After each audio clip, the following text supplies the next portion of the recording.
An alien woman and a human doctor stranded on an alien planet.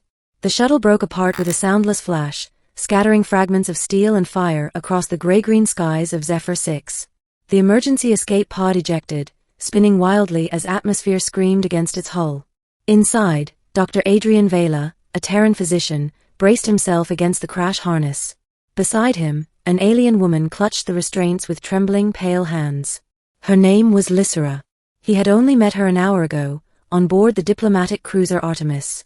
She was an envoy of the Aetheri, a species known for their glass-like skin, flowing hair that shimmered like liquid silver, and their unyielding suspicion of humankind. Now, through cruel fate, they were the only survivors, cast down together on an uncharted world. The pod slammed into the planet's surface with bone-rattling force. Metal groaned, buckled, then went still. For a long while, there was only the sound of Adrian's own pulse in his ears. "Alive?" he croaked, turning toward his unlikely companion. Lysera opened her eyes, pale blue crystalline, almost too bright to look at. Her lips parted, then sealed again in a silent nod. Adrian exhaled in relief. He had saved countless lives during his service as a medic on the fringes of colonized space, but none under conditions this desperate. Beginning, strangers in ruins. The pod systems were ruined. Displays flickered, burned, and died. The only supplies, a field medkit, 2 ration packs, and a portable thermal lamp. "Where are we?" Lysera asked.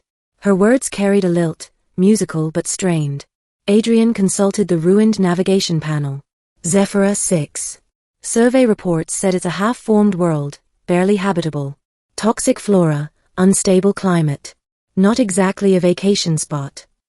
Lysera's gaze hardened. "Your human vessels promised safety." He didn't reply. Truth was, the Artemis had been ambushed by raiders, and neither of them should have survived at all. Now survival meant facing a planet both alien and hostile. They emerged from the pod into a scarred landscape. Towering spires of dark crystal pierced the sky, reflecting poisonous hues of green and violet. The ground squelched beneath their boots, oozing with bioluminescent fungi. In the distance, a storm brewed, flashing jagged arcs of electric light.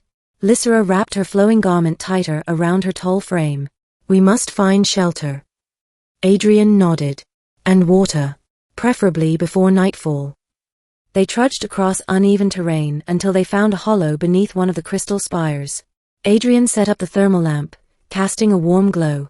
Lysera watched him work, her expression unreadable. "You are a healer," she said at last. "Why did you not remain on your homeworld?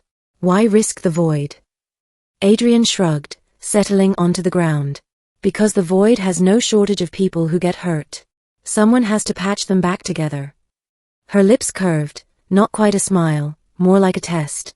"Humans risk much for strangers. My people would call that wasteful." "Or maybe brave," Adrian countered. Their eyes locked for a long moment. Two survivors, alien to each other, yet bound by circumstance. Middle, the world of shadows. Days turned into weeks.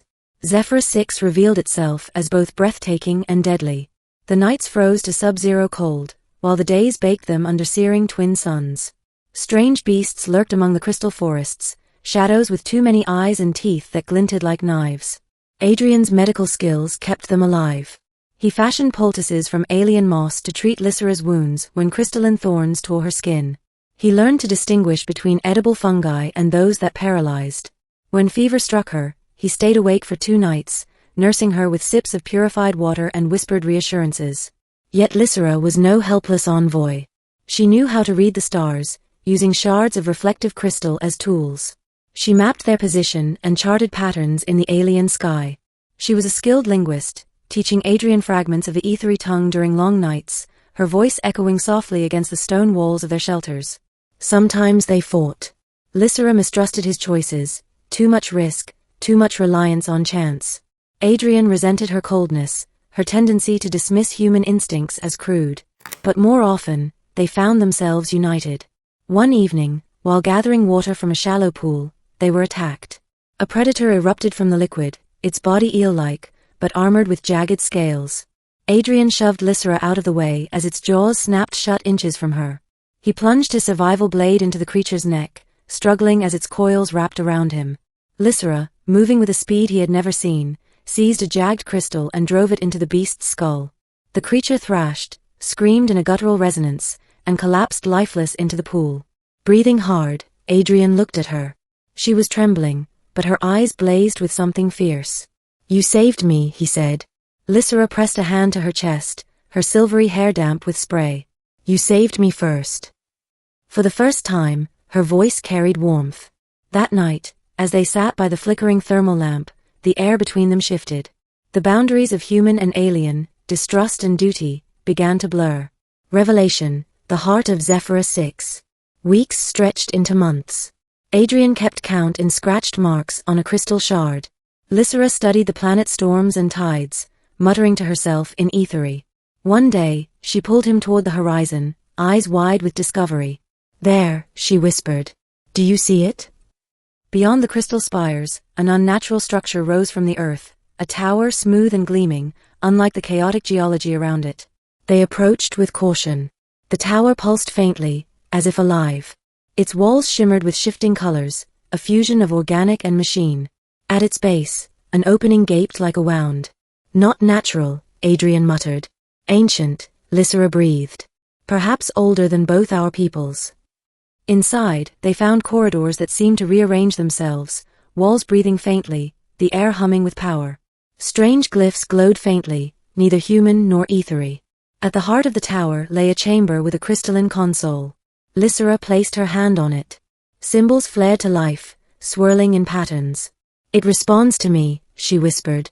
The console projected images, galaxies, star maps, and finally the planet itself. They saw storms deliberately seeded, landscapes engineered. Zephyrus 6 was not just a planet. It was a construct. A machine world, Adrian realized. Someone built this. But why? The answer came in fragments: ancient war, a refuge, an abandoned experiment. The world itself was a guardian, and its systems were failing.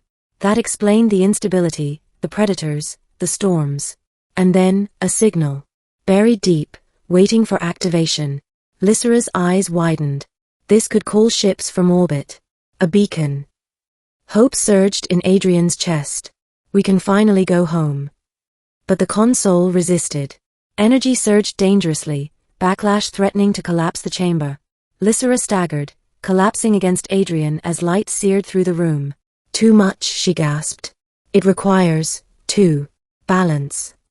Together, they placed their hands on the console, human and ethery, two species once distrustful, now united by survival. The machine accepted their combined touch. The beacon flared, launching a signal into the stars. Ending, rescue and choice. Days passed. They waited. Finally, the sky split with fire. A ship descended, bearing the insignia of the Galactic Coalition. Adrian felt his throat tighten. Rescue. At last. But Lysera stood apart, her expression troubled. "What's wrong?" Adrian asked. She turned to him, her crystalline skin shimmering in the dawn. "My people, they will not understand. To them, humans are reckless, dangerous. Yet here, I have seen otherwise. You risked yourself for me. You shared your fire. Without you, I would be bones beneath alien soil." Adrian swallowed. "We survived together. That has to mean something." "It does," she said softly. "But when we leave, our peoples will pull us apart again." He wanted to argue, but the truth weighed heavy. The coalition crew welcomed them aboard, offering medical treatment and comfort. Yet Adrian found himself glancing back at the world below, the alien landscape where he and Lysera had forged something fragile and unspoken. Before they parted, she pressed her hand to his chest. "We are proof," she whispered. "Proof that survival is not only for one people, but for two. Do not forget, human healer." He grasped her hand. "And you don't forget me, alien envoy." Their eyes lingered until duty tore them apart. The ship lifted, leaving Zephyrus 6 behind. Yet within Adrian's heart burned the memory of shared struggle, of an alien woman whose trust he had earned, and of a bond formed in the shadow of a dying world. Perhaps one day their peoples would see what they had seen, that survival, trust, even something like love, could bloom between the most unlikely of companions. And somewhere, deep in the void, the beacon of Zephyrus 6 continued to pulse, silent testimony to the alliance forged by an alien woman and human doctor stranded on an alien planet.